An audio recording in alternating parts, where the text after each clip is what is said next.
by visiting www.prettycoolkids.com.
Assalamu alaikum. Good evening, guys, and thank you for joining me right here on C Results.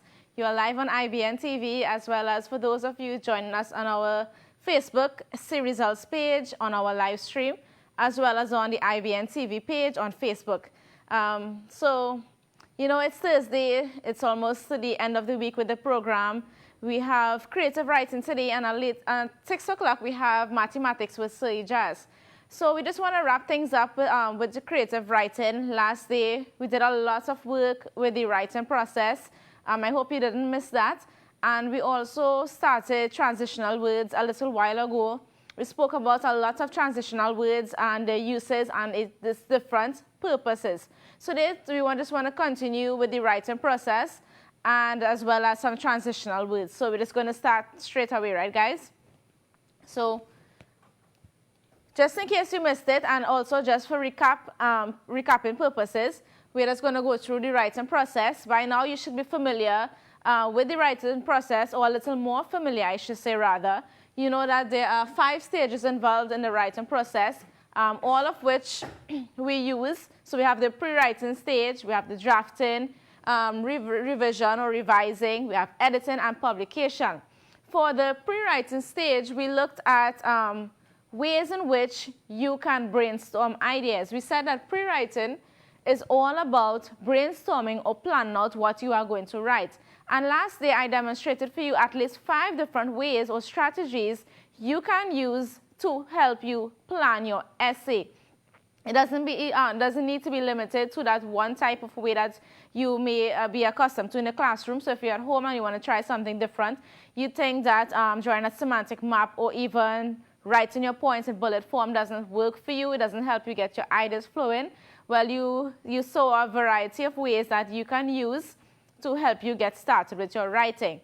And just a point to note for narrative style writing, which is what we are focusing on right now, you are not going to be marked on your plan for SEA. Just bear that in mind. You do not want to spend too much time planning away. You want to focus more on what you're actually going to write. So for your introduction, your body, and your conclusion. All of that is very important. And when we were dealing with the rubric, which we did at the beginning of our creative writing session, or program rather, we saw the numerous things that they look for when they are marking your essay. You don't need to worry. We are going to go through that rubric again. But what we were doing first, I want to get you in the habit of using the writing process. You need to use the writing process to help you to create the best essay possible. So we know that you had to do your first draft and then your second and then your final piece. But you need to know what are the things involved or the steps involved in each stage. You need to know that is very critical. Last day we looked at the topic. And right behind me here, I have the topic, so just in case you missed that, we are writing a story in which you came face to face with a ferocious dog. Be sure to use rich details that will appeal to the reader. You may include details about, and everything here is what you must include in your essay. So how you got into this predicament, what you did to escape, how you felt during the ordeal, how the situation turned out in the end. So in doing this, or in understanding the topic, we planned or brainstormed ideas about what we were going to write. And after doing that, we came up with the first draft. What we are really doing here, we are looking at a student's piece or a sample piece looking at a first draft. So we can probably zoom in here. We're just going to recap this first draft. Reason being, we are going to quickly move on to the second draft. So here, the first draft as presented to you was what the student wrote initially. So upon reading the topic, this was their first understanding. Remember, your first draft is not your final draft. So the reason you write a first draft is to, of course, you want to put your all into it. And for some reason you didn't, and you submitted your first draft to your teacher. They are going to give you comments and feedback, what they would like to see in your second draft. Pointers to help you along the way. We already discussed those pointers, but again, we will recap just for the purposes of those who missed it and for recapping, right? So let's just read this first draft here, and you're going to see how the students improved so much or so greatly, right? So, I screamed, as this is supposed to be as here, as I trudged down the street. It was a Wednesday evening. The sun started to fade away. The color of the sky changed from its multicolor to a dark orange. I was walking along Maracas Drive on my way to Nikki's Minimart. All of a sudden, Rufus, the neighbor's dog, ran out. I stood momentarily paralyzed. I almost fainted in fear as Rufus came closer and closer to me. I thought it was the last moments of my life. Was I about to be mauled to death? Rufus dashed after me. I hurriedly dashed down the street, running for my life. Grr, grr, the dog barked as I got weary from running. The owner heard the situation and ran outside of a house and caught the dog and then apologized to me. Now, as you can see here in the first draft, there are a few things missing, a few things well done. We already went through that. So we said that these are some of the pointers we looked at or we focused on when we were discussing the first draft. So if I am looking at this first draft as a teacher and I want to comment in order to help that child to improve, these are some of the things I'm looking at based upon what the child has written. So organization and sequencing. We know that the piece was coherently written. I can understand what the child is saying, and I can understand as the story unfolds. The ideas aren't mixed up, okay? So we can understand what he is saying there. But what about content? And in your content, you're focusing on your setting, your plot, and your characters. We said that in that first draft, he needed to focus a little bit more on use of adverbs and adjectives.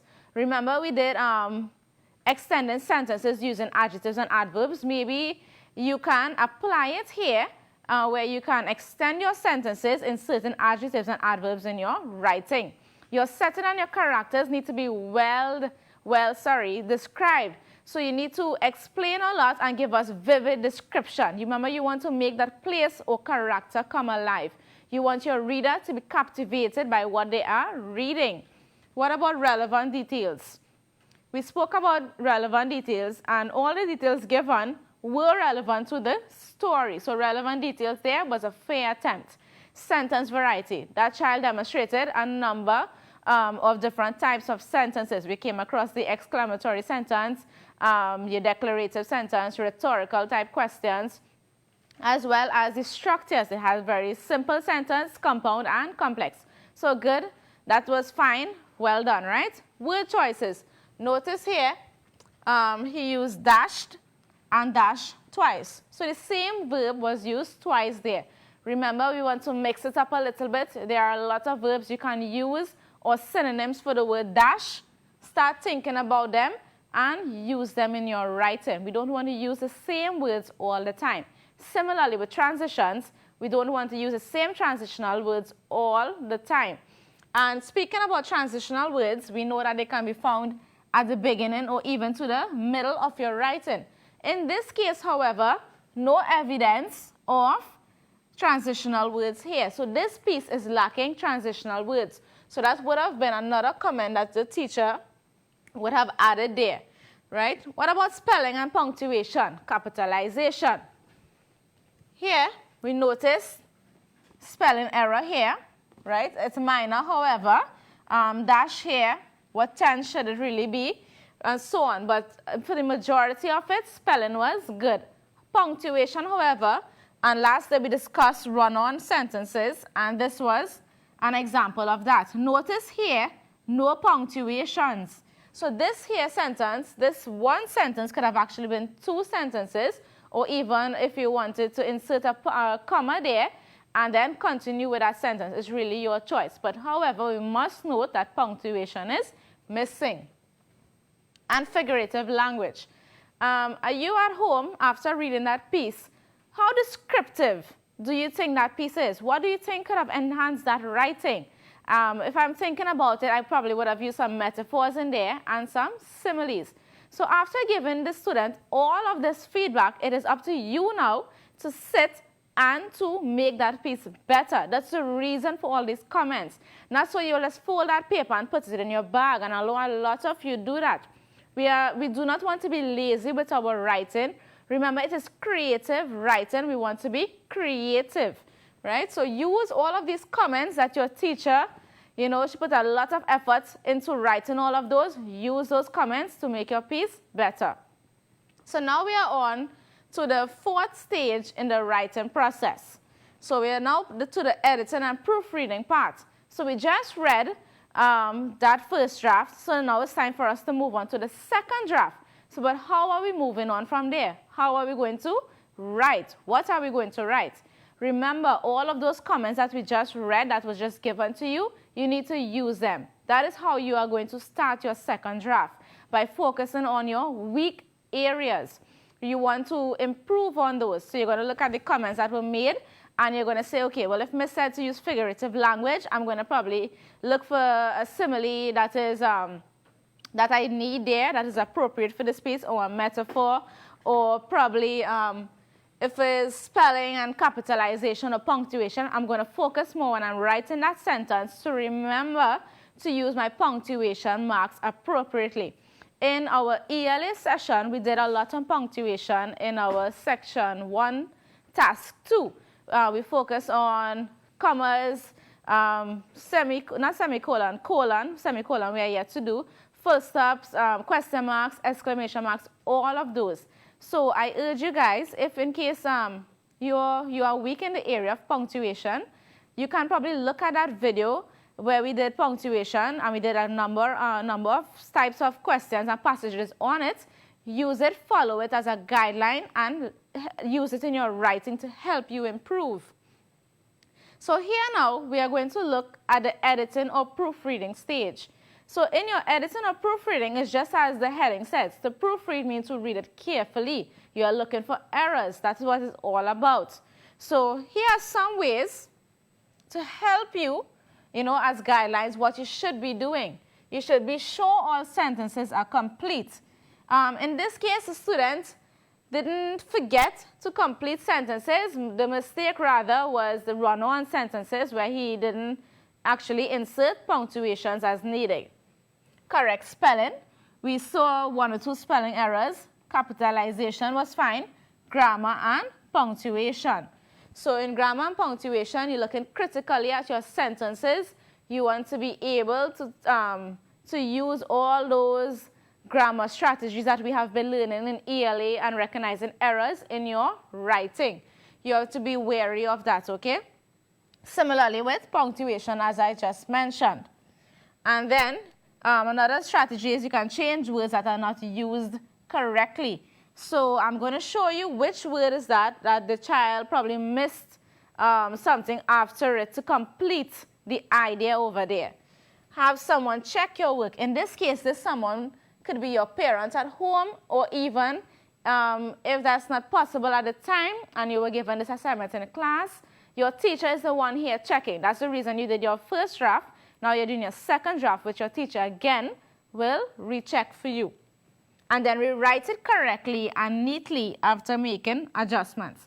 So after you work through all of the comments and you improved on each and every point that was insisted upon, now you're going to rewrite that. And of course, you must do it so neatly. A lot of times we are writing really quickly and we are just taking our handwriting for granted. Guys, I'm going to remind you here, this is really important. You know, some of us naturally, we don't write very neatly. That is fine, but whatever you are writing, write legibly. I must be able to understand, or the reader must be able to understand what you are writing. Okay, so that's important there. Your handwriting doesn't need to be perfect or anything like that. Just write legibly so the reader will understand what you have written. You know, you don't want to write an entire essay and you put in all that work, and you know it's fantastic. It's a fantastic read, but the reader can't read it, right? You need to be careful with that. So let's see now how this child improved on that first draft. So that first draft initially was just 3 paragraphs. So let's see what he has written after all of those comments. Let's see what's different. I shrieked as I recalled the events that fateful day in August. Notice the first sentence there was immediately changed. It's more captivating than that last intro sentence. The hook here is what you call it. I vividly remembered that day as if it happened yesterday. The golden ball descended from its place from in the once multicolored sky. I strutted down Maracas Avenue on my way to Nikki's Mini Mart. So look at this first paragraph as opposed to that last introductory paragraph here. Look at what is the writer saying here? The golden ball descended from its place. What do you think he is talking about? And if you're thinking the sun, you are correct. But look at the language used here, right? Look at that language used. And I'm going to show you later on how to use metaphors and similes in your writing. You want to say something, you don't need to say it directly. You can use a metaphor to help you. It improves your writing. It makes it more interesting, right? It captivates the reader, which is essentially what we want. Let's move on. Suddenly, I encountered a monstrous beast. Now he's moving on to describe that dog. Initially, we had no description of the dog. We didn't know what made that dog ferocious. Look at the language here, monstrous beast. Is it a beast, right? My neighbor's dog, Rufus. And also to note here, use of transitional word, suddenly. The savage canine looked menacing with its big, white, sharp teeth, black face, and huge red eyes. This is exactly what you want here. I need a vivid description of what is making a dog ferocious. Why are you so scared? Why do you want to run for your life? Right? I need to know what you are looking at. It's as if I am right next to you when I'm reading this. I can picture what is happening. I stood momentarily paralyzed and felt my heart pounding against my chest. Fear made my teeth chatter and my body quiver.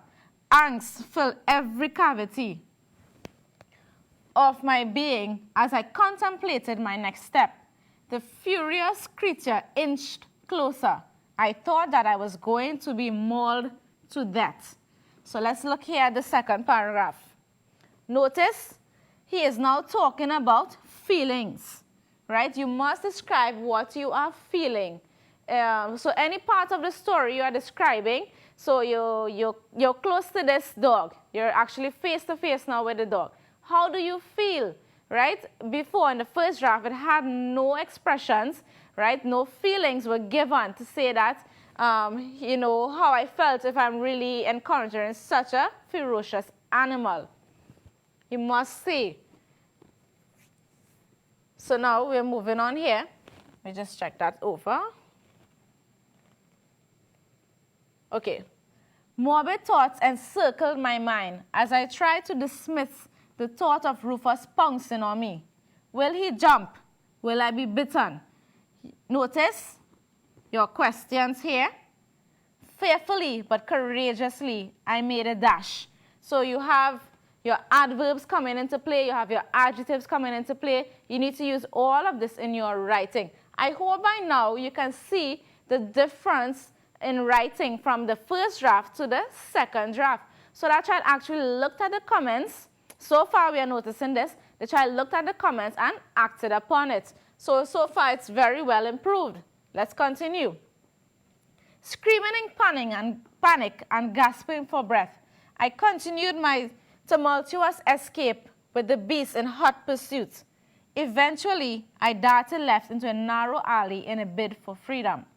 I want you to pay attention here to these last two lines. Notice in our brainstorming on our pre-writing in last day's program, the child only said that the setting was in Maracas Alley. So that was in his neighborhood. But now we can see here, he took that setting to another place. So now it's not only limited to one place, it gives us another idea, another view of what is happening. So nothing is wrong with inserting details as you go along. While it was not in your plan, if you're writing and you see it fit, you can add it in. It makes that piece of writing more interesting. Let's continue. Overwhelmed by exhaustion, I decided to confront this terror. I grabbed the length of bamboo, which was snuggled precariously behind two piles of rubble. Come, you come, I cautioned. I yanked the narrow rod towards the vicious beast. He growled in disgust and charged forward. Notice how many times he described that animal, but never once did he use the same word to describe the dog. Vicious, or he said here, the furious creature, right? It's different each time. So all of this is the same thing he's talking about. He's talking about the same dog, but while he is using different words, and which is what we want to encourage, different words to describe that same animal. He growled in disgust and charged forward. Grr, grr, he could be heard louder as he neared me. His bloodshot eyes stared at me and his short tail stiffened as if in readiness for combat. My bones were jittering and my heart leapt to my throat. I tasted fear. Again, excellent description here, right, of what he is feeling. Great expression, great emotion. Another transitional word here. Confidently, I continued to tug at him and connected the bamboo to his robust frame. Luckily, a concerned neighbor, Mr. Ali, witnessed my predicament and came to my aid. Mr. Ali attempted to pull me out of harm's way when a sinister snarl and a ferocious bark beckoned his attention. Slowly and steadily, I stepped backwards. The dry leaves under the old almond tree formed a blanket on the parched earth and crackled under my weight, each step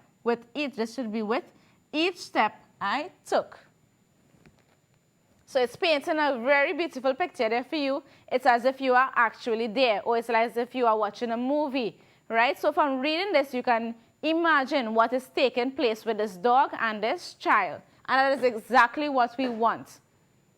Meanwhile, transitional word here, the Good Samaritan challenged Rufus and used the same bamboo rod to administer a powerful blow to his head. Rufus immediately fell to the ground with a thud. I breathed a sigh of relief. I thanked Mr. Ali profusely and asked him to guide me back to Maracas Avenue. I forgot my errand to the mini-mart and headed straight home. As meek as a lamb, pay attention to this here, your simile here, as meek as a lamb, by then I was drenched with sweat and felt extremely tired from the unforeseen events earlier that day. So this here is your concluding paragraph. But what I want you to pay attention to here, as meek as a lamb. So from as meek as a lamb to events earlier that day. What do you notice about this? Any error here, or is that how it's supposed to be written, right? So this is what I want to point out to you.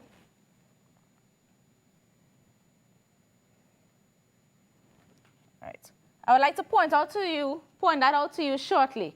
I just want to read this last paragraph to wrap up or conclude this story. As soon as I arrived home, I plopped down on the cozy couch. After taking a minute to catch my breath, I related the frightening ordeal to my mother. I was indeed relieved to be in a safe haven and within the comforting arms of my beloved. That day was the most terrifying day of my life and will be etched in my memory forever. Right? So it's the end of his second draft. I wonder, what do you think about this second draft? Do you think it's an improvement from the first draft? I certainly do. Right? A lot of improvements were made there. So we're looking at language use, structure of sentences, even punctuation, spelling. Notice in our spelling, he had, at one point in the first draft, he had mauled, right? And mauled should M-A-U-L-E-D. That should be a correction there. And indeed, it was made in the second draft. So spelling was fine there. And we noticed we spoke about run-on sentences. In the first draft, no, we didn't have any run-on sentences in the second draft. However, what we did have here, as I pointed out to you earlier, as meek as a lamb, is what we call a sentence fragment. So that was one of the very few errors in the second draft. While it was greatly improved, there was just that one error pointing or standing out there that I wanted to point out to you. And the reason it's there is because a lot of times we use similes just like that, but we don't use them properly in the sentence. So we must first understand what is a sentence fragment. We know a sentence fragment is an incomplete sentence that does not always contain a subject or a verb. And we saw that just now. It's an incomplete sentence.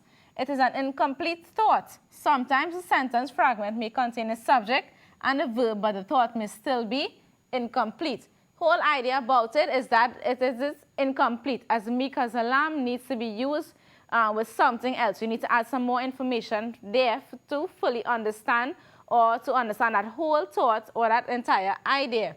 So this is an example that was provided here, just as we saw in the second draft.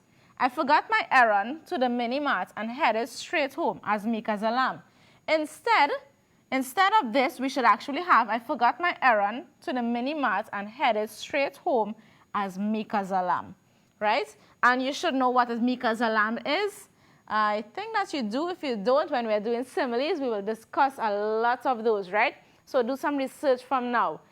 So guys, so just be mindful about sentence fragments when you are writing. You know that a sentence is a group of words that needs to make complete sense, right? Nice. So that was the end of that second draft. Now the final stage in the writing process would be publication. In this case here, which is our final stage as well, publication, the only error that we saw was this sentence fragment here. And now that it has been corrected, you can just change that one error. You don't need to rewrite the entire essay. Just change that one error, and you can submit your final piece. Now, in learning all about the writing process, I hope that it has helped you in some way, right? I do encourage you to follow it. I know it might be a little tedious for some of you, especially those of you who do not like to write. But the only way to get your creative writing, you know, as best as you can and as perfect as you want it in order to obtain those 20 marks, you need to practice. Creative writing is all about writing. If you're not writing and practicing all the techniques we are learning, you are not going to improve as you would like to. So I urge you to start reading novels, reading anything that interests you, and writing. That's another thing, okay? You need to actually write. So in your spare time, you probably visited the zoo or some beautiful scenery. Write an essay about it or write a report about it. You can use the same topic and write a narrative piece and write a report about it, providing that you know the both formats for them. We haven't started report style writing as yet, but we will do it very soon in the future, right guys? So what I want to draw your attention to now is word substitutions. So notice in the first draft, the child wrote and he said dash and dash again. He used that verb twice. Now, it's like a lot of us when we are writing, we might use happy a lot or important or the word great or sad. Some of us use run all the time or walk all the time or said all the time, right? So we need to use different words to bring across the same message. Just as the child in the second draft, you know, he gave us about 3 different ways to describe that same ferocious dog. So this is what I want to encourage you to do. I want you to start using new words, build your vocabulary, right? So it's all about word substitution. So using another word in place of a word. So when overused words are replaced with stronger, more effective and vivid words, speakers and writers give a clearer picture and avoid needless repetition. So when you use new words, it's not going to bore your reader, I'm very sure, but if you say said all the time in every other paragraph you're using the word said instead of a synonym for the word said, I'm going to be like, why is the child using said over and over and over? Or similarly, these transitional words, then, also, and later. A lot of you like to use them over and over and over. So far, we came across a lot of transitional words you can use in place of those. And later on today as well, we are going to be looking at just a few more to finish what we started in transitional words, right? So let's look at some word substitutions here. So here, what I have for you is just a list of some words that I do not want you to use in your writing and to encourage you to use some other words. Before we get into this very nice table here of great words that you can use to replace, I just want to take a short break and we'll be right back. Don't go anywhere, guys.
...130 ml, 600 ml, 1.5 liter, and 5 liters.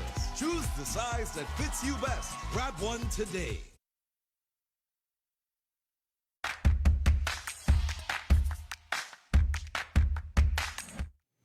Assalamu alaikum, good evening and welcome back to C Results. So guys, right now we're in creative writing session and we are discussing, or we just finished actually discussed the writing process. We learned a lot about the writing process. I know parents, it might be some new information for you there and even for some students.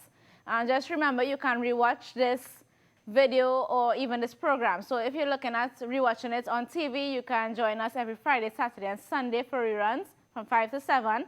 And of course, once the live has ended on our Facebook page, See Results, you can just rewatch this video or any other video that we had aired before. So what we want to do here now, we are looking at word substitutions. Now this came out as a result of overused words in writing. So sometimes we tend to use words over and over and over. We want to kind of stray away from that and encourage the use of new vocabulary.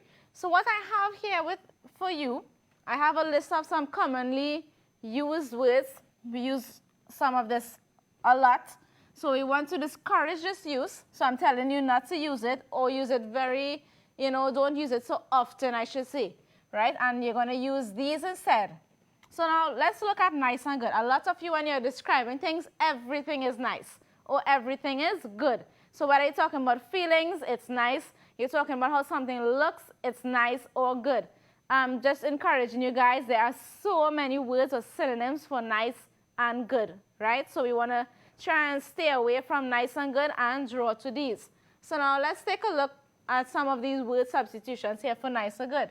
So you can use delightful, pleasant, fantastic, splendid, comfortable, thrilling, excellent, stunning, obtain, and stunning. Obtain is actually forgot.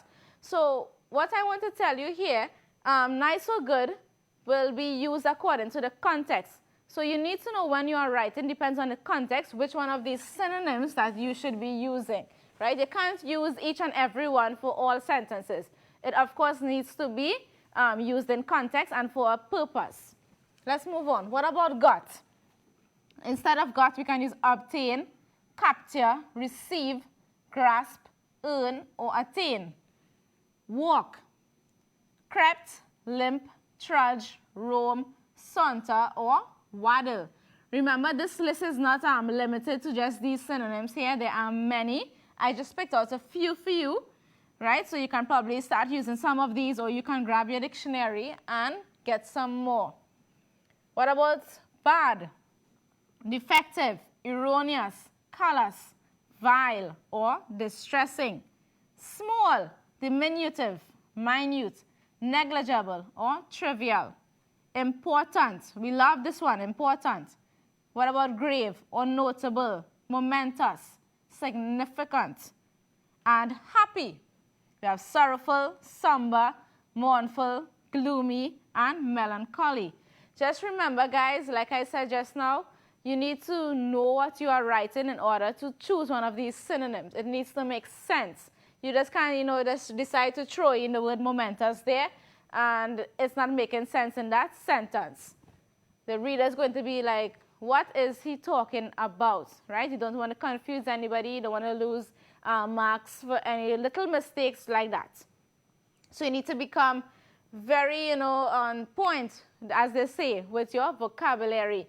You need to get a list. If you don't, if you don't have a wide range of vocabulary, what you need to do from now, and I'm encouraging you, this will help you in your ELA and in your creative writing especially, right? You're going to need to know all of these words and their synonyms or antonyms. Those are very important. We can probably do a lesson or two on synonyms and antonyms as well, right?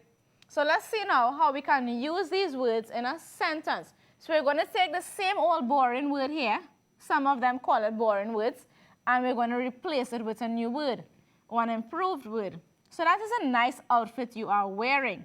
Instead of saying nice outfit, what else can I say? Can you think about a word to replace nice at home besides gorgeous? Because I have gorgeous here, right? I need you to think about one as we are doing this. That is a gorgeous outfit you are wearing.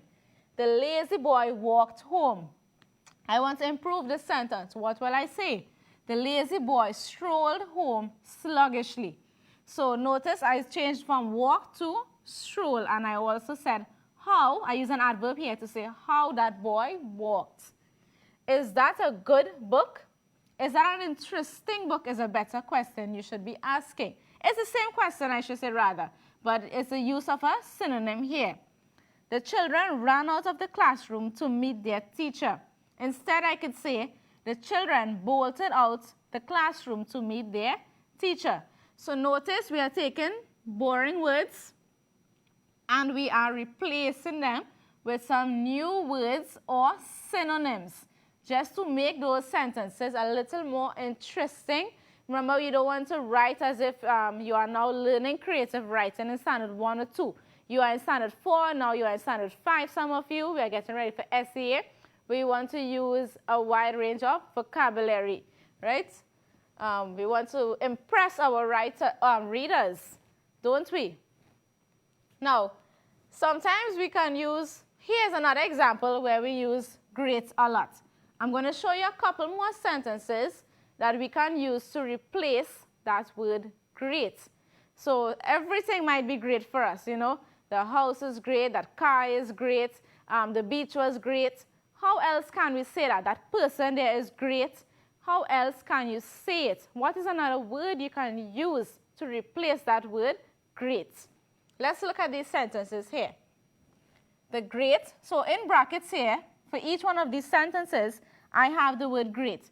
So what I'm going to do for you, I'm not going to read the word great, I'm just rather going to read the synonym or the word that I'm replacing great with here. So the renowned author was recognized for the many best-selling books he had written. So notice instead of I said the great author, I said the renowned author. I just changed or substituted that word great with renowned. Albert Einstein was one brilliant mind who walked the face of the earth. Imagine if I am writing 3 sentences like this, and each and every one of my sentences here I use great. How do you think that the person who's reading your essay is going to feel about your writing? Are they going to think, well, this child is really creative, or he knows his vocabulary? What is he going to say, right? So just bear that in mind. Number 3, many honorable businessmen in the community contributed and supported a new crime plan. Another use or substitution for the word great here. So we had 3, and this is just 3 substitutions we have for the word great. Great, the word great has many meanings. It depends again on the context. So you need to know the context of your sentence or your paragraph or whatever you are writing in order to replace that word. Like I said, you don't just want to use throwing that word honorable there and it does not fit in. It's just like transitional words where they need to be suitable. Let's look at another example. We have happy. We love to use the word happy. Nothing is wrong with the word happy. It just becomes very boring at times. So let's replace that word happy. Mommy was overjoyed with the beautiful purse she received yesterday. Right? We replace that word overjoyed there. Word happy rather with the word overjoyed.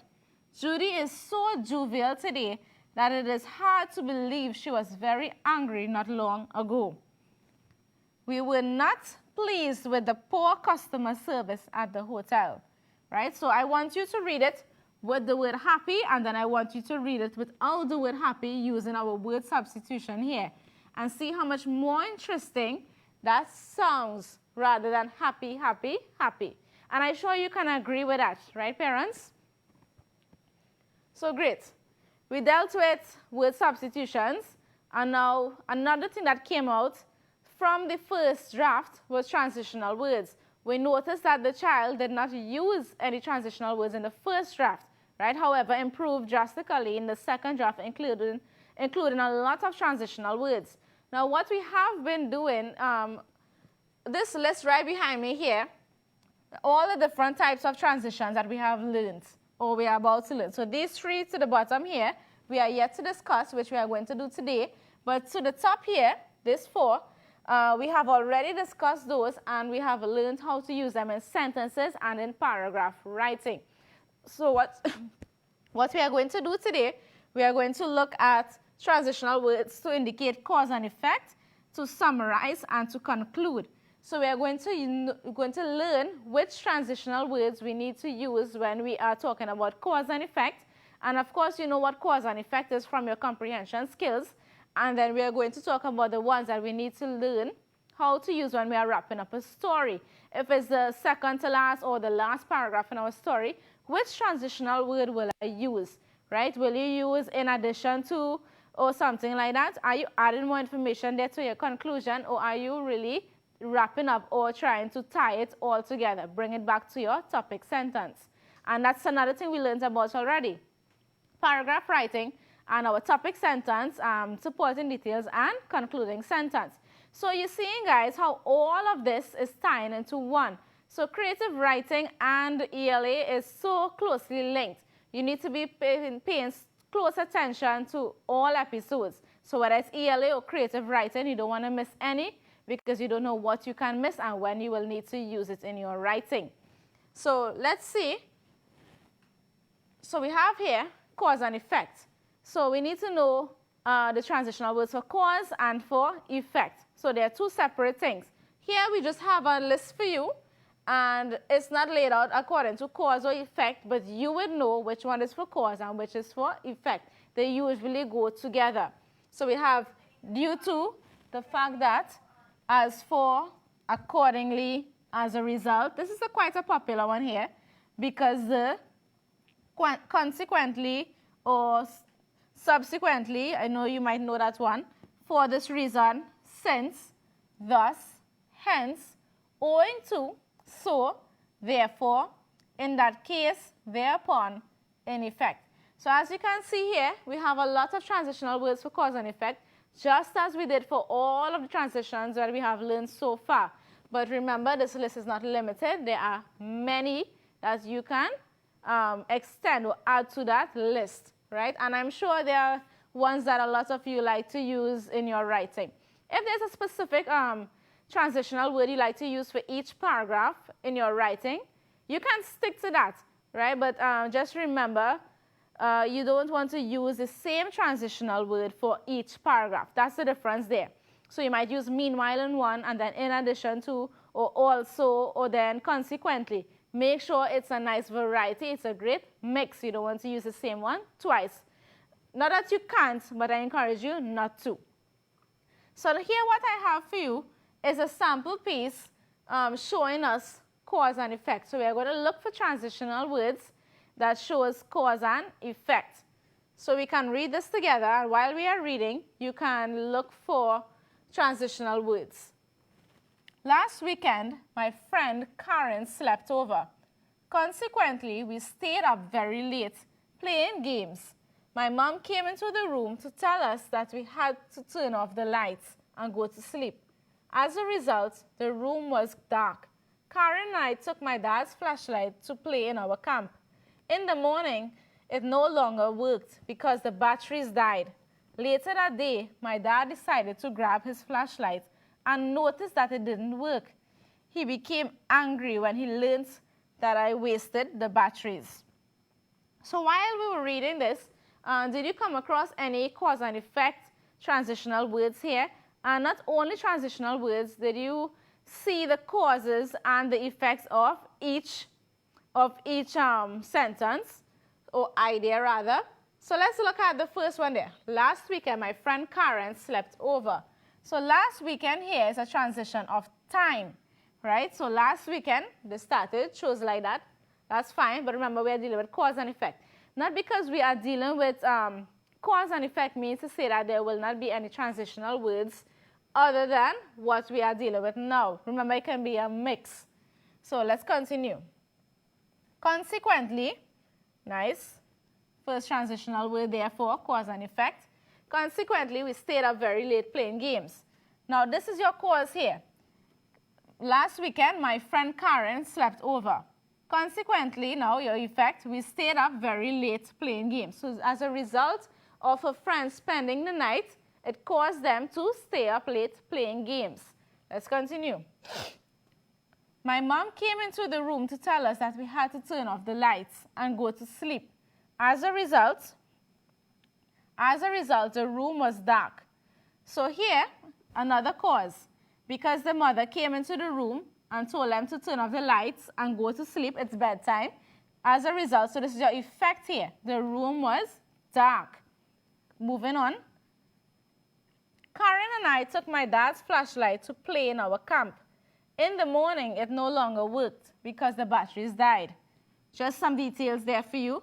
Later that day, again, another transition of time here, my dad decided to grab his flashlight and noticed that it didn't work. He became angry when he learned that I wasted the batteries. So we just have some supporting details there. But notice the use of all transitional words here.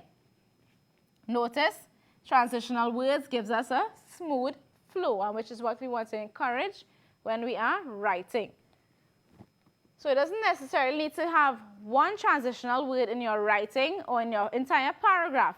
You can have a mix, just as we did. We had 4 transitional words in that one piece of writing. So as long as you know your transitional words, you can use them accordingly.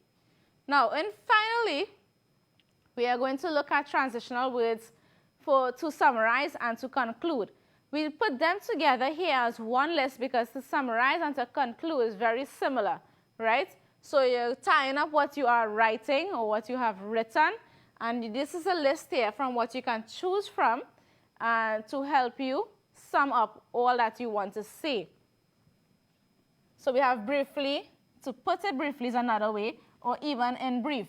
So notice the use of words here, all the same thing. Shortly, you want to say something in short, but notice the use of words to say that same thing. Overall, summing up, to summarize, finally, all together, in short, on the whole, in conclusion, in other words, all in all, in a nutshell. Once again, this list here is just a short list from which you can choose from. And I know that you might have your favorite as well. So now we're going to look at the sample piece for the summary and conclusion. Okay, guys, so it's drawing very close to Maghrib Salah. We're just going to take a break and have the adhan. And when you come back, we're just going to look at this piece really quickly and probably wrap it up for creative writing today. Don't go anywhere, guys. We'll be right back with C results.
which they receive limited help. Bullying can affect everyone, those who are bullied, those who bully, and those who witness bullying. Bullying is linked to many negative outcomes. These include impacts on mental health, substance use, and suicide. Overall, it is important to constantly talk to your kids to determine whether bullying is affecting them. Now that we have read that, let us identify your summary or concluding transitional words. First, we had all in all, and we had overall. So we just had two in this paragraph. However, it is important that in each and every paragraph that you are writing, you have some form of transitional words. So that draws us to the end of transitional words. We are all finished with that entire list of transitional words. So in your writing, I expect that, there's a great improvement with your use of transitional words. So that's the end of creative writing for today, guys.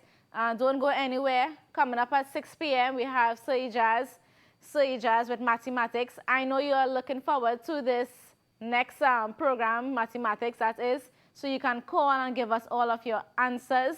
I know a lot of you give us great submissions as well on Edmodo page. I just want to say thank you for your submissions and thank you for viewing, and do have a pleasant good evening.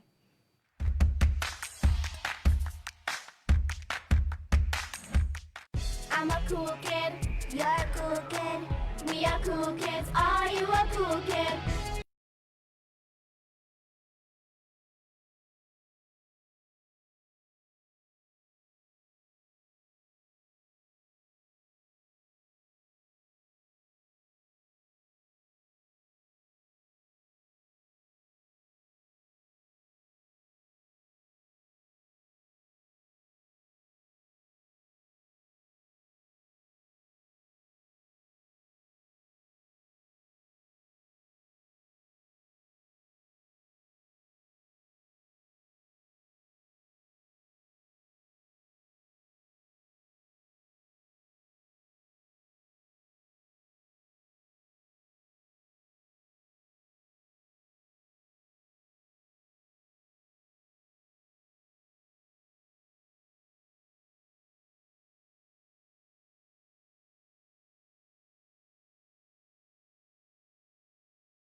Good evening, assalamu alaikum, and welcome back to C Results on IBN TV and streaming on the C Results Facebook page and the IBN TV Facebook page.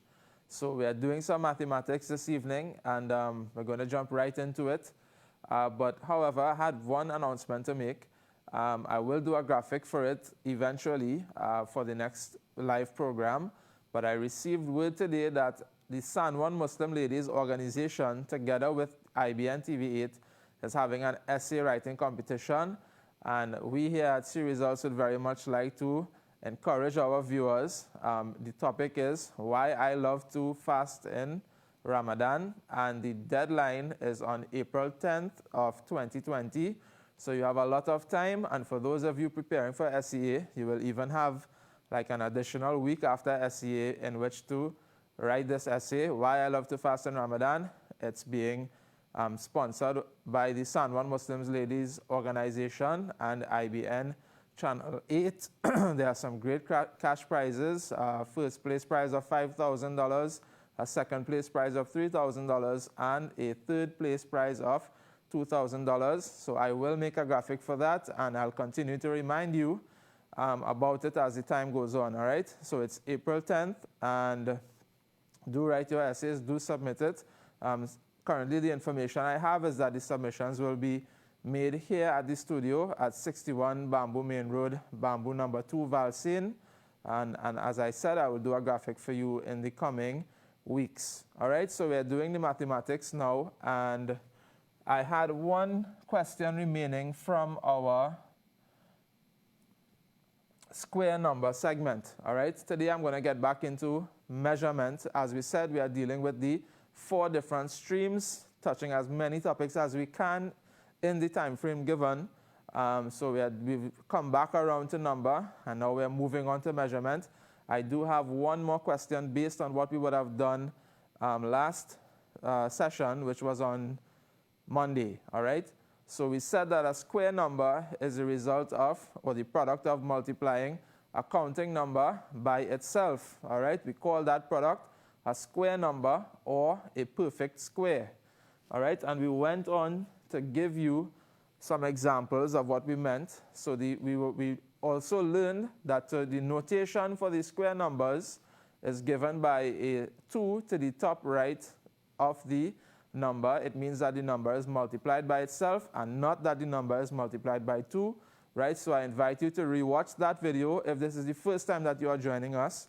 And you can also rewatch all of our videos that have aired so far. We premiered on the 25th of November, and we already have 4 weeks worth of content, and that's 3 days per week, English, math, and creative writing, okay? So go to our C Results Facebook page, and under the videos tab, you will find all of our previous episodes, and we are working on bringing a YouTube account for you as well because it's being requested a lot.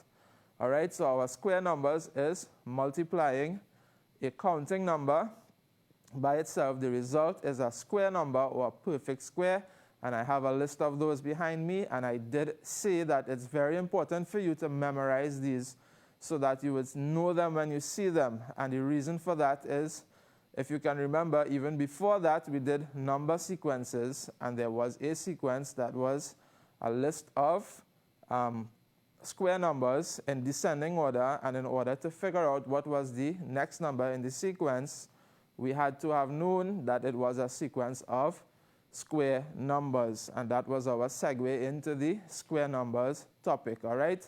So we learned about the square numbers, and we also learned about the square root, all right?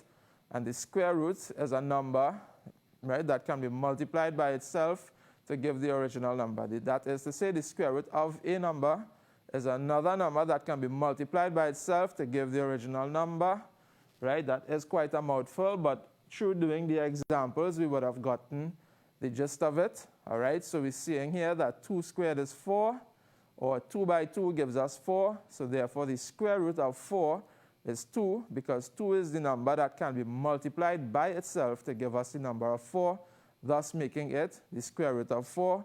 And we gave numerous examples. We had the number 25 having a square root of 5, 36 having a square root of 6, and you get the pattern as you go along. Of course, if you know your timetables, or your times tables as you ought to in Standard 4 and Standard 5 at this level, it would be very easy for you to write down those square numbers if it slips your memory just by doing the 2 times 2, 3 times 3, 4 times 4, and so on for your, well, up to 12 times tables. I do encourage you to even try to learn more than that.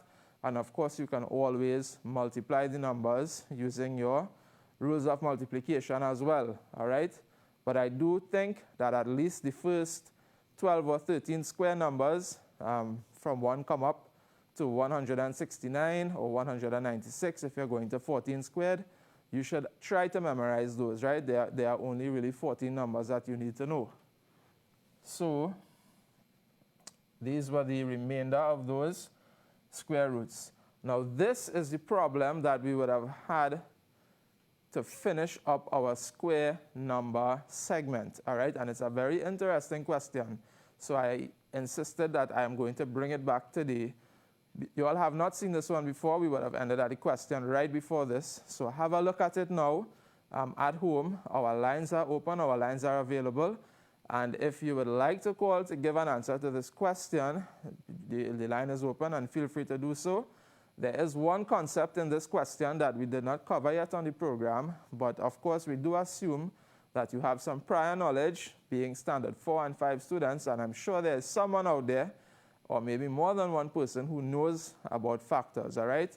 Now, as we continue to cover all of the topics, we will get into factors. Like we said, because of the limited time frame in preparing you for SEA, we won't be able to cover all the topics sequentially, all right? But we will try to touch as many as possible. I already have a caller on the line, so good evening, caller, and welcome to See Results on IBN TV. Hello? Hi, good evening, and who am I speaking with? Hello? John Anthony.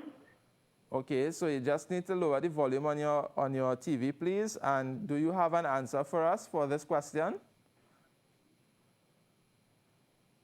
Yes. And what is your answer? Okay. Sorry?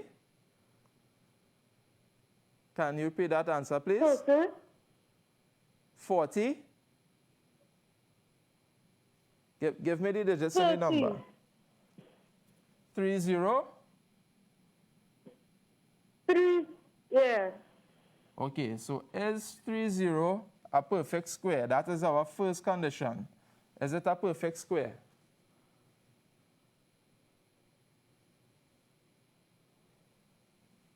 Caller, are you with me? Yeah.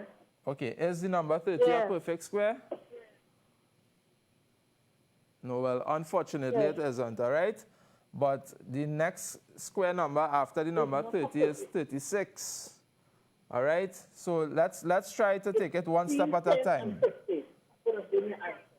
Okay, if you'd like to stay on the line with me. Mommy, that was hard. All right, okay, so continue to listen off here, caller. Continue to listen off here. And if anybody else has a contribution to make to this question, I know it's a lot to get to the answer, right? So just think about the question a little bit, guys, before you call in, all right? The question does ask a lot of you, so no need to rush. Just think about it. The number that we are looking for must be a perfect square, all right? The number 30, as we know, it is not a perfect square. This number is not a perfect square, so we are looking at numbers that are a perfect square, and it must be between the number 10 and 50. It must have 3 factors, and it must not be exactly divisible by 7. Always remember, even in the exam room, you have an exam paper in front of you. Don't just write the first thing that comes to your mind if you have not fully understood and fully read the question. This is a very apt, a very applicable exam-taking strategy. I have another caller on the line, so let's see if this person can take us a step further. Good evening, caller, and welcome to See Results on IBN TV. Hello. Hi, and who am I speaking with this evening? Miriam. Welcome, Miriam. So, Miriam, before you give me the answer to this question, can you list for me the perfect squares between 10 and 50? Yes. Go ahead, Miriam. 16, 16. 20, Sorry? 25, 25, very good. 36, 36. and 49. And 49. 49. All right, are we missing any here? Let me have a look. No. So these are all of our perfect squares between 10 and 50, all right? Now, which of these has only 3 factors, Miriam? I had 16. 16? Yeah. Okay. Can you tell me the factors of 16? 2, 4, and 8. 2, 4, and 8. All right, but one thing that you need to remember, Miriam, and you're going very good so far, is that when you're listing the factors of any number, you must always include the number 1 and the number itself, which is 16, all right? Okay. So therefore, we have 5 factors here. So 16 isn't the correct answer because it has more than 3 factors, all right? But Okay. do you want to stay on the line with me and continue to work it through? Yeah. All right, so let's go. So we know that 16 is not the right answer. And Miriam, I want to say I'm very proud of you for sticking it through, all right? What about the number 25? Can you tell me the factors of 25? 1, 5, Yes. and 25. 1, 5, and 25. 25. Right. So those are how many factors? 3. 3 factors. Excellent, Miriam. And is the number 25 exactly divisible by 7? No. No, so it is not exactly divisible by 7. So it ticks all of our boxes. It is a perfect square. It is between 10 and 50. It has only 3 factors. And it is not divisible exactly by 7. So what is our answer, Miriam? 25. 25. Congratulations. Very, very, very well done. That was superb. All right, so thank you so much for calling, Miriam. And to our previous caller, I hope that you were listening along with us. All right, we commend the effort. I do welcome all of your contributions. It doesn't matter if you got it wrong. Miriam didn't get it right on the first try, but she stuck with us and we worked it out. All right. Okay, so what about the other 2? Let's see why they don't qualify, all right, to make sure that we have a clear picture of what the situation really is.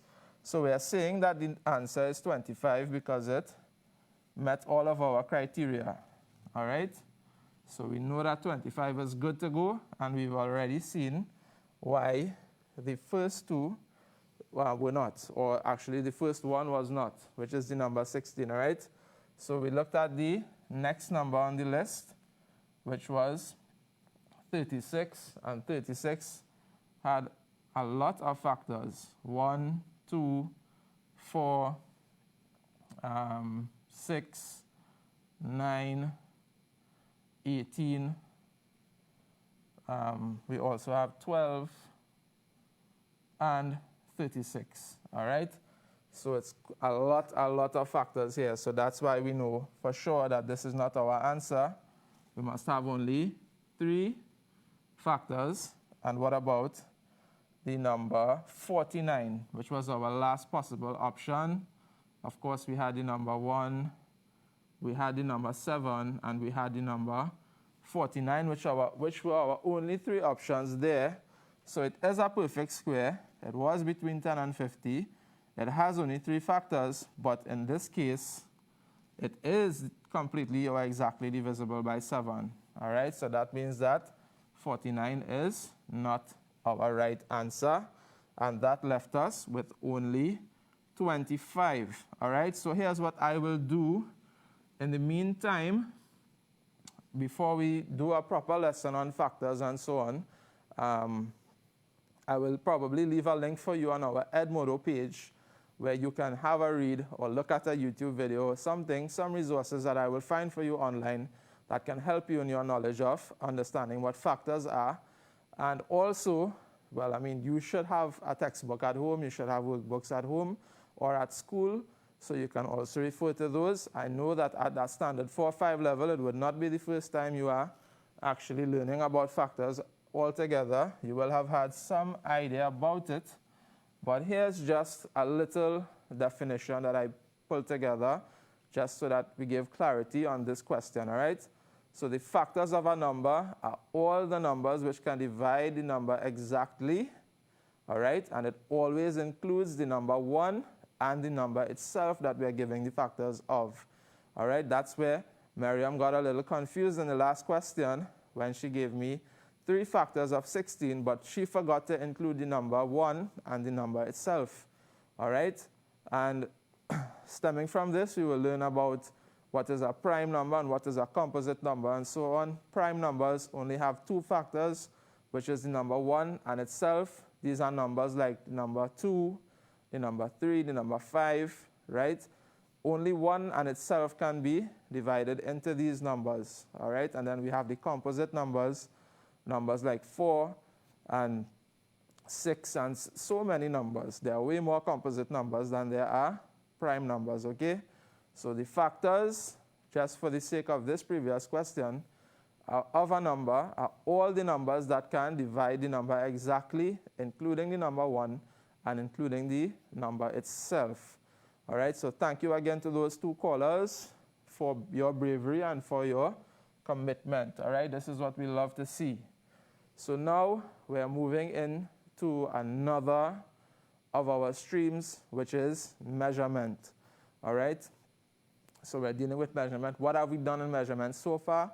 We have looked at lines of symmetry, and we have looked at quarter turns. All right, quarter turns was the topic where we dealt with the clock and what it meant, quarter turns in a clockwise or an anti-clockwise direction. Also in our cardinal points, we looked at north, south, east, and west, northeast and southeast, southwest, and northwest, and making quarter turns about those directions, all right? So again, those videos are there for you to look at. Do visit our page. Do join our Edmodo group. I will leave you the link and the login information or the access code to our class. Our class is growing day by day. And just by the way, we have 3 assignments from last week that are due tonight. All right, those assignments are due tonight at 11:59 p.m. All right. So I knew that some of you would be joining us for the first time. They are not very long. There is a creative writing assignment that might be a bit reaching to do it in such a short space of time, but that's fine. You can still do our creative we still do our English language arts and our maths quizzes, which are just about 10 to 15 minutes each maximum. It could take you a lot less, depending on how comfortable you are with the material already.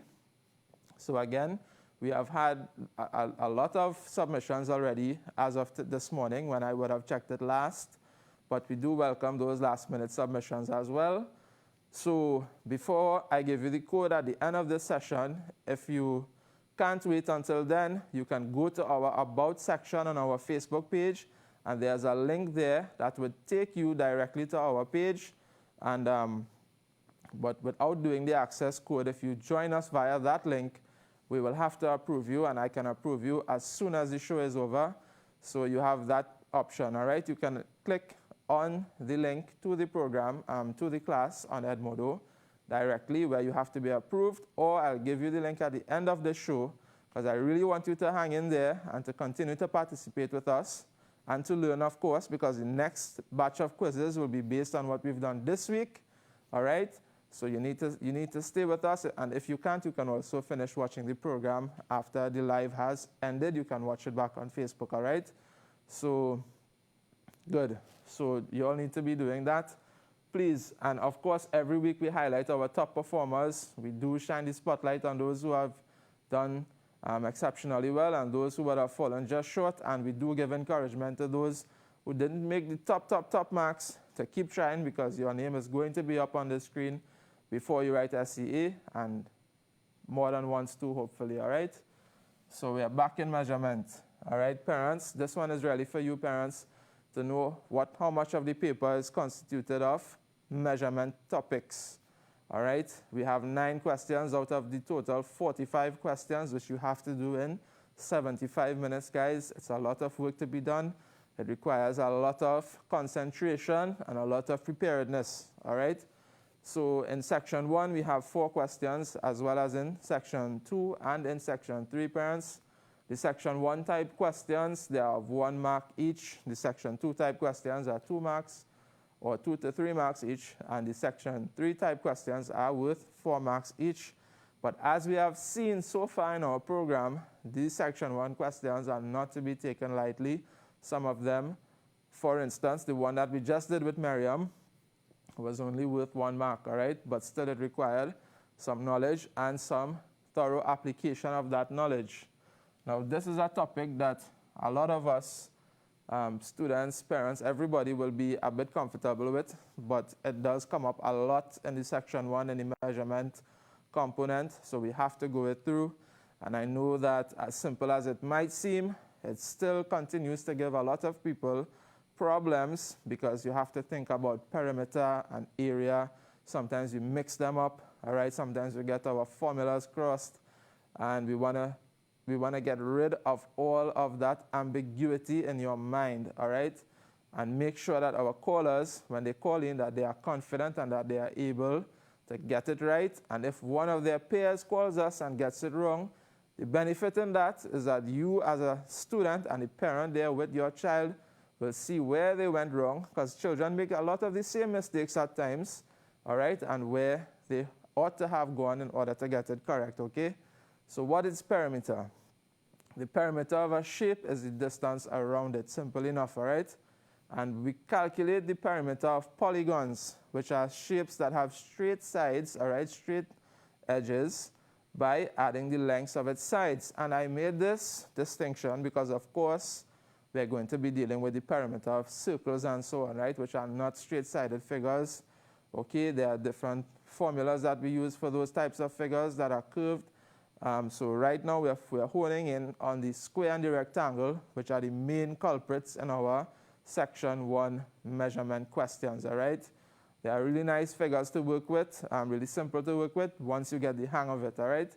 So in general, we have a figure with straight sides.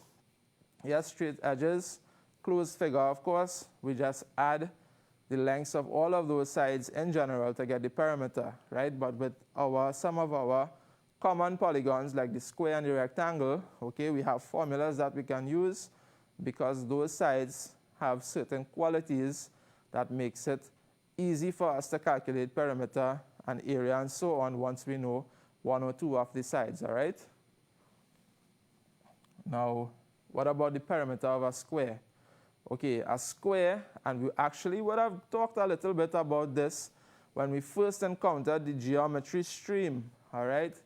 So, you know, I'm quite happy to stand here today and to tell you that we have done so much of work already in a really short space of time, and it's all there backed up for you on our Facebook page. You can go and have a look, all right?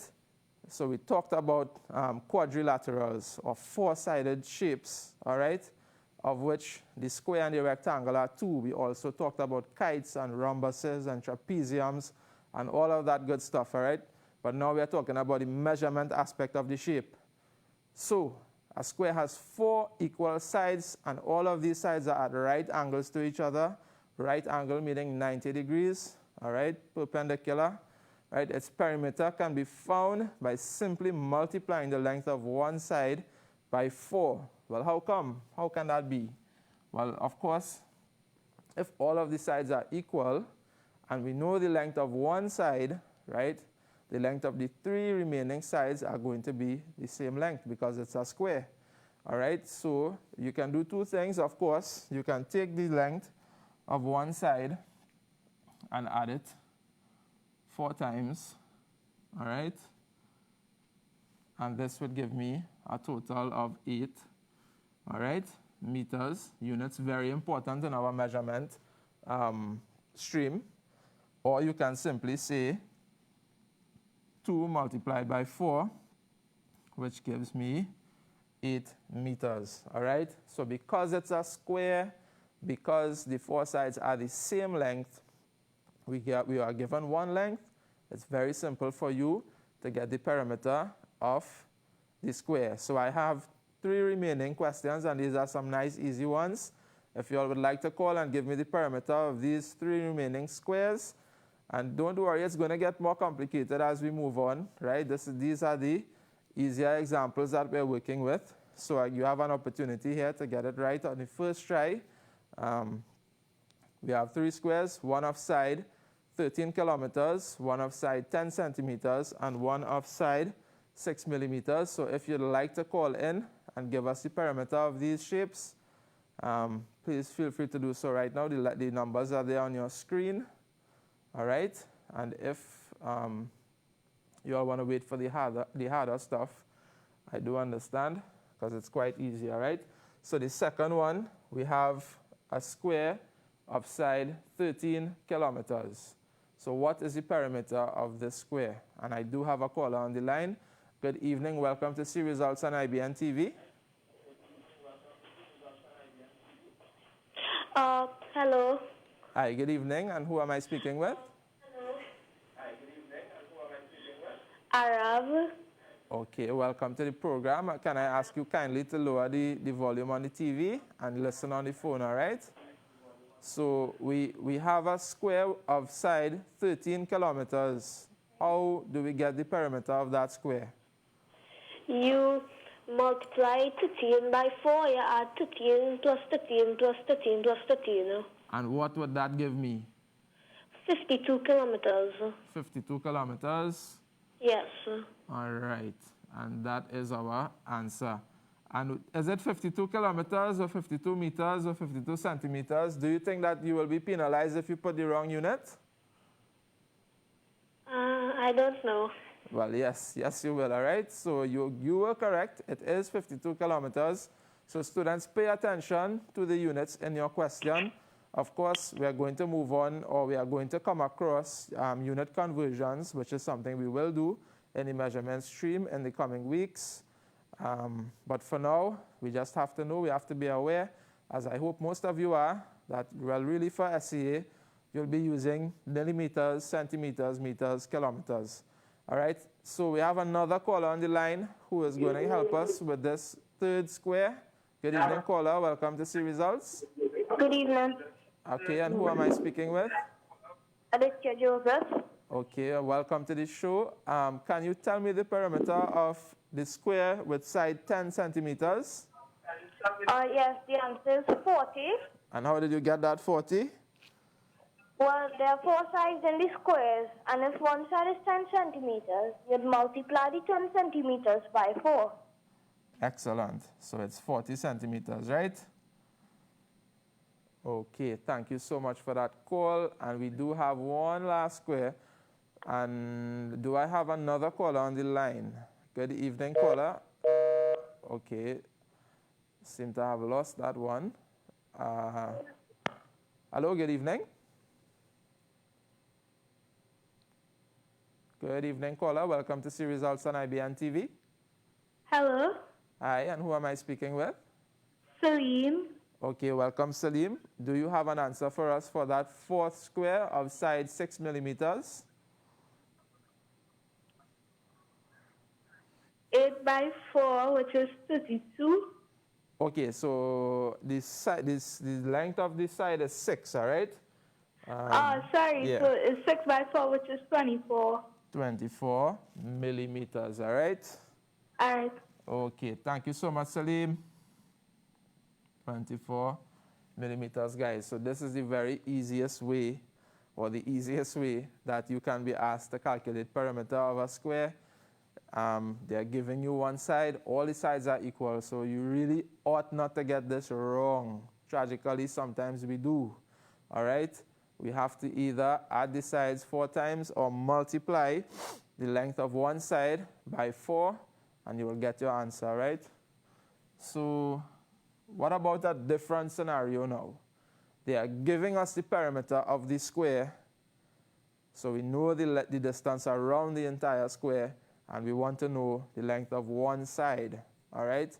What do we have to do? I'm not going to sell it out. I'm going to give this first caller, again, the lines are open, an opportunity to explain to us, if we have the perimeter of a square, how are we to find one side, all right? And don't worry if you don't know, call me and let's work it out together, all right? So our first square, we have a perimeter of 440 centimeters. 440 centimeters is the perimeter of the entire square. So what is the length of one side? All right, feel free to call in now.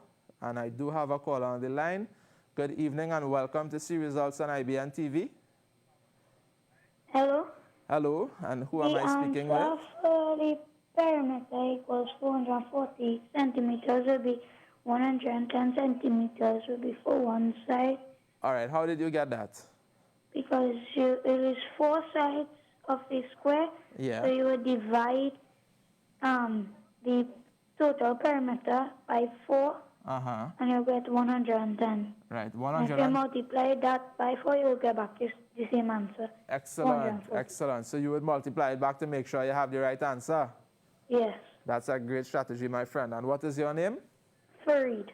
Farid, thank you so much. Well done. And Farid is absolutely correct, okay?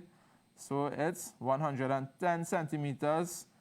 Of course, the square has 4 sides, so we need to divide the perimeter by 4. I do have another caller on the line to help me with number 2. Good evening, caller, and welcome to See Results on IBN TV. Hello? Hello, and who am I speaking with this evening? Miriam. Hi, Miriam. So I have a square of perimeter 160 millimeters. All right, what is the length of one side of our square? To find the length for one side, Yes. you have to divide 160 divided by 40. By 40? I mean by 4, sorry. Right. And what will be our answer? 4 millimeters. 40 millimeters? Yeah. All right. Excellent, Miriam. Thank you so much for your contribution. Okay. So that is our answer for number 2. What about our third square? Good evening, caller. Welcome to See Results on IBN TV. Hi, good day. Hi, good day. And who am I speaking with? Destiny. Welcome, Destiny. Is this Destiny Duncan? Yes. All right. I've seen you working very hard on our Edmodo page. Congratulations, and continue to give us that hard work, all right? And our square here of 96 kilometers perimeter, can you tell me the length of one side? 24 kilometers. All right. And how did you get that, Destiny? Are you with us, Destiny? Okay, so Destiny had a little problem there with her line. She said that the answer is 24, and that is quite correct, okay? 24 kilometers is the length of one side of our square. And for our final square, good evening, caller. Welcome to See Results on IBN TV.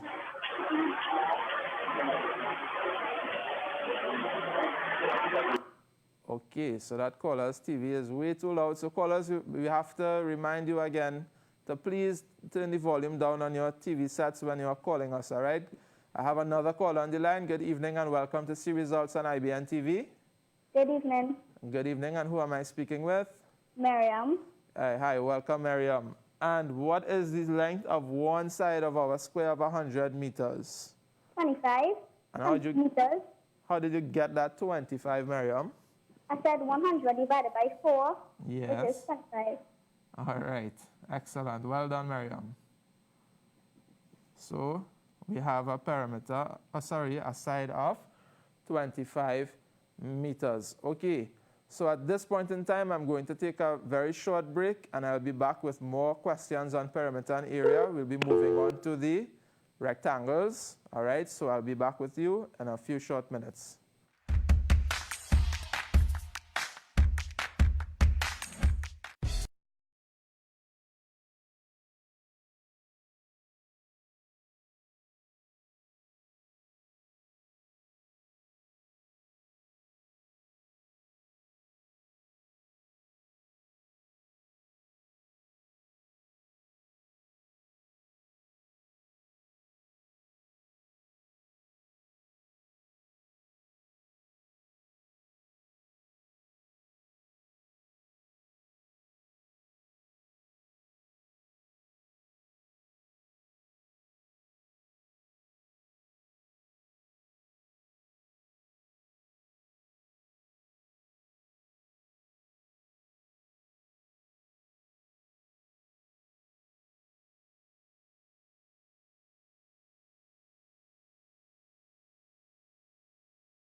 Assalamu alaikum, good evening, and welcome back to C Results on IBN TV and on the C Results Facebook page and IBN TV Facebook page. So we are dealing with measurement, and today we are dealing with the perimeter and the area of squares and rectangles. Okay, so we just had a lovely session. A lot of students called in and gave us their contributions into these questions, and we are now moving on to an exam type question. So that was a warm-up, guys. This is a real deal now, okay? So just like an athlete has to train every day before the main event, those were the training questions, and now we have to apply that knowledge and some reasoning. So this question reads that a square enclosure of side 12 meters is used to make a goat's pen. All right, wire must be run 3 times around the enclosure to complete the pen. So what length of wire is needed? Now read it carefully before you call, please, all right? Have an idea in your mind. The lines are open. Those numbers will be made available to you, all right? So the square has an enclosure of side 12 meters to make the goat's pen. The wire must be run 3 times around the enclosure to complete the pen. So what length of wire is needed? All right, so if you do have an answer for this question, please give us a call. All right.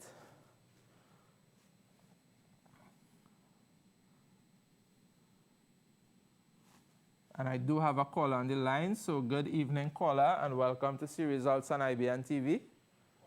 Hello, Hi, and who am I speaking with? Arab. Hello, Arab. So do you have an answer for this question, and tell me how you arrive at the answer, please? Yes, I got 144 meters. Okay, and how did you get that? If there are 4 sides on the square, you multiply 12 by 4, and you'll get 48. Right, so that's the first step. So we have 48 meters around the pen, right? Yeah. And then you multiply 48 by 3 because you run the wire 3 times around it. Right, and that gives me a grand total of 144 meters. Excellent work, Arab. Thank you so much for that call. And you are quite correct. All right. So our answer is 144 meters. Let's just repeat that. The square enclosure of side 12 meters is used to make a goat's pen, right? A square. So we are knowing just by our knowledge of what a square is. It's a 4-sided figure. All angles are right angles. All sides are equal in length. All right. If one side is 12 meters, it means all sides are 12 meters. All right. How many sides do we have? We have 4 sides. So we have to multiply the number 12 by 4 to get the perimeter of the pen. And we have to run this wire around the pen 3 times. So we take the perimeter of the pen, which is 48 meters, and we multiply it by 3 in order to get the total length of wire that we have to run in order to make this pen. Boys and girls, this is more than just SEA here. This is life skills, all right? In life, as you grow older, you are going to take on all sorts of projects, and your mathematical knowledge is going to come into play here, all right? If you have aspirations of being in almost any career, any field, that's why English and maths are necessary subjects all through your education. For your own personal benefit, it is good to have an understanding of these things. It will have a practical application in your life, trust me, all right? And of course, it's going to help you in your SEA exam. So thank you, Arab, for answering this question for us, all right? Now, what about the perimeter of a rectangle? Okay, so far we've dealt with the square, all right? And we should remember from our previous programs on geometry, all right, that a rectangle has 2 pairs of equal and opposite sides. And like the square, all the angles are right angles, all right? So unlike the square, the 4 sides are not all equal, all right? We have 2 pairs of equal sides, and those opposite sides are equal in our rectangle. Again, all the angles are right angles, okay, or 90 degrees angles. And we call the longer side the length, all right? And the shorter side, its breadth. So we have 2 long sides essentially, and 2 shorter sides. All right, we have 2 long sides and we have 2 short sides, the both long sides are going to be the same length by definition of a rectangle. And the two short sides will also be the same length by the definition of a rectangle.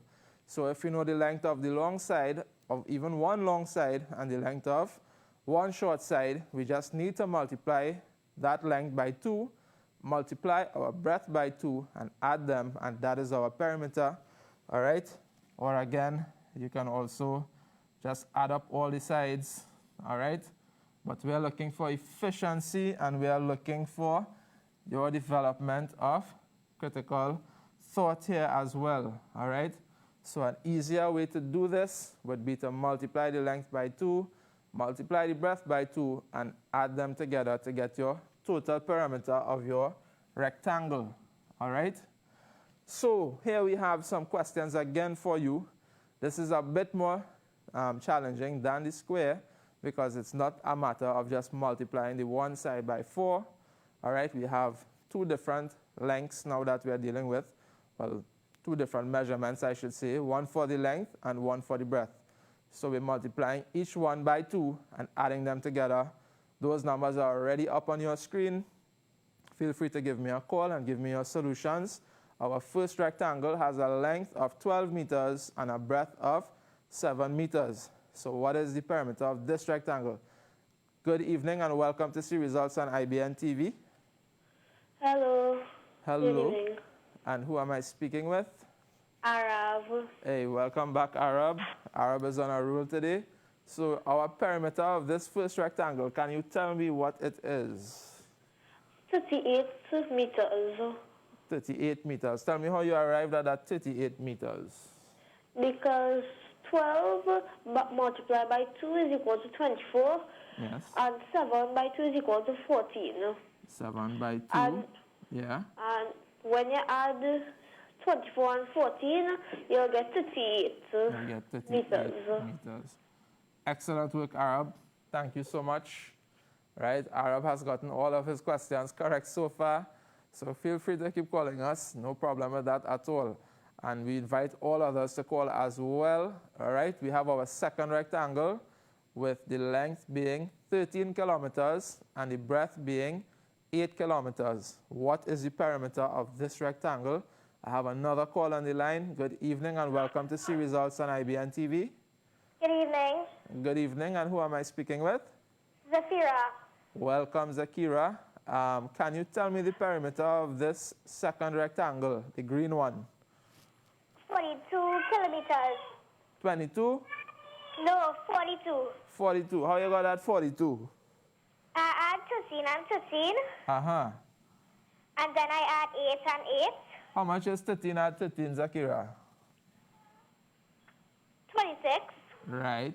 And how much is 8 add 8? 16. Very good. And when I add those together, what does that give me? 42. 42. Excellent work. And you are quite correct. So the answer is 42 what? Kilometers. Kilometers. Very good. Excellent. Thank you for that call. You're All welcome. right. And we have two more rectangles. Do I have another call on the line? Good evening. Welcome to See Results on IBN TV. Good night. All right. And who am I speaking with? Aditya Joseph. Hey, welcome. Welcome to the program. Can you give me the answer for our third rectangle? Yes, the answer is number 20. Because when you multiply 8 by 2, Yes. you'll get 16. And multiplying 2 by 2 will give you 4. Okay. So when you add that, you get 20. Right. 16 add 4 will give me a total of 20. 20 what? 20 centimeters. Centimeters. Very good. Don't forget that, huh? All right. I remember when I was a student, our teachers would drill that into us that you need to have the correct units. And of course, that's true. All right. If you want to buy, I don't know, 20 meters of material and you go and ask for 20 centimeters, it's quite a huge difference. All right. And we will get into that actually later on as we progress down the weeks. All right. So we have a final rectangle here. And do I have a caller? Yes, I seem to have a caller. Good evening, caller. Welcome to See Results. Good evening. Can you tell me the perimeter of our final rectangle here? Yes, 42 millimeters. 32? 42. 42. How you got that 42? Because 6 by 2 is 12. And Right. 15 by 2 is 30. Right. And 12 plus 30 is 42.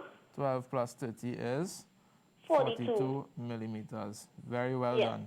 Thank you so much again for that call. All right. So again, this is the most basic way we can ask you to find the perimeter of a rectangle. All right. We give you the length, we give you the breadth, and the rest is up to you. You multiply by 2 in each case, and you add them up, and that is your perimeter. It's as simple as that, people. Please don't get this one wrong when it comes in your exam. All right, it's basically some easy marks to get. Don't become flustered. Remember to remain confident. Remember to remain calm. You know, once you are putting in the work, all right, once you continue your preparation, you will be ready. All right, say your prayer. Think about all of the nice things that you're going to get to do when you're done with this exam for your long vacation. All right. So we have to be there. We have to be ready. We have to be confident in ourselves, all right? And as they say, practice makes perfect, all right? So you're practicing here with us now on C Results on IBN TV. So just like the square scenario, we have a perimeter. Now, we can't just give you the perimeter and expect you to know the length of the length and the breadth, all right? We're going to give you one side, and now it's up to you to figure out the other. How would you do that? All right, we have two sides. The two lengths need to be the same, and the two breadths need to be the same, all right? But the sides, that is. So how would we find the missing side if we know the perimeter and we know the length of one side? All right, how would we go about that? Now, again, I'm not going to give it to you right away. I know someone out there is going to reason this out with me. Even if you get it wrong on your first attempt, that's fine. That's what this show is all about. We are not afraid to make mistakes here. So I do have a caller on the line. Good evening, caller. Welcome to C Results on IBN TV. Good day. And who am I speaking with? Aditya Joseph. Okay, welcome back. Can you tell me, first of all, which side is missing on this one? The length or the breadth? The breadth. Right, very good. So can you tell me how you're going to get the breadth of this rectangle? Well, first you could multiply the 10 meters by Yes. 2. Right. And then subtract it from 32 and divide your answer by 2. Wow. That is 6. absolutely right. You multiply the side 10, the length 10 by 2, right? You got 20 Yeah. and you subtracted it from 32, which is how much? 12. Right. So is 12 the breadth? No. What You you would have to do? divide that by 2. Right, because this 12 is broken up into the two sides that represent the breadth, all right? And how much is 12 divided by 2, Aditya? 12 divided by 2 would be 6 So our answer is 6 meters. meters. Well done. Thank you so much for that call. All right, I'm just going to repeat this for the benefit of those who did not get it right off the bat, okay? We have the perimeter, which is the length of our the length around our entire rectangle, okay, people? We are given the length here, right, which is the long side of 10 meters. So we have two of those in our perimeter, which is 20 meters altogether, right, 10 by 2. Now, altogether, we have a perimeter of 32. So we have to take away the 20, which is known, all right, and that leaves us with 12. Now, that 12 needs to be shared between these two sides here, all right? So it's just a matter of dividing the 12 by 2 in order to get the 6. And now that we know the pattern, I'm going to take this next call. Good evening, caller, and welcome to C Results on IBN TV. Hello. Hello. Good evening. Can you give me the answer for the green rectangle? Yes, 16 kilometers. All right, how do we do that? Is this Arab? Yes. All right. Okay, go ahead, Arab. Help me out here. How did you get that answer? 8 by 2 is 16, Right. and 48 minus 16 is 32. 32 divided by 2 is 16. Right, 32 divided by 2 is 16. 16. Okay. Kilometers. Kilometers. Excellent. Excellent, excellent, excellent. All right, so that is the length. And we know that it's the length because it's the longer side of the rectangle. I do have another caller on the line. Good evening. Welcome to See Results on IBN TV. Hello, good evening. Hello, Hi, and who am I speaking with? Miriam. Welcome, Miriam. Can you tell me the breadth of this rectangle and the bottom left? 25. 25. How did you get that 25? I said 80 and 80, which is 160. And I said 260, take away 160 is 100. And to find out the breadth, I said 100 divided by 2. And 100 divided by 2 is 25? No, I mean 100 divided by 2 is 60. Excellent. 100 divided by 2 is? 50. 50. So we have a 50, how much? 50 what? Centimeters. Centimeters. Very good. All right. So, Miriam and friends, all of my viewers out there, she was absolutely spot on in her thinking, in her logic. All right? And she's working very quickly. So, the mind just slipped there because we were doing squares previously. And she subconsciously divided by 4 instead of 2. All right? And this is why, from the time you are at kindergarten coming up, your teachers will always tell you when you've finished an exam to take your time and check over your work if you have time remaining at the end of the exam. It's for that very reason. You are right, you are confident, and you know the answer. All right? But just because you're working at pace, all right, your mind might have a little bit of old information kept back from the last question at play somewhere in the back of your head, and you get the answer wrong even though you knew how to do it all along. All right? So make sure and check over your work. Good evening, caller, and welcome to See Results on IBN TV. Hello, good evening, caller. Assalamu alaikum. Alaikum assalam. And who am I speaking with? Ariana. Welcome, Ariana. And do you have an answer for me for this question? Yes, I do. Tell me. 16 multiplied by 2, which is equal to 32. Yes. Then you have to take away by 72 and then divide that answer by 2. All right, and what will that work out to be? 20. All right, so 72 take away 32 is 40. And I divided my 40 by 2 in order to get 20. And what is the units?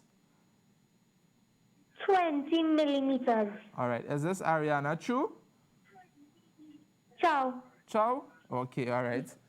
Sorry about that. I mispronounced your name there, but I see you working very hard on our Edmodo page all the time. So I want to commend you for the work that you're doing. All right, Ariana? Thank you. Okay, you're welcome. All right. So, guys, I only have about 5 minutes left.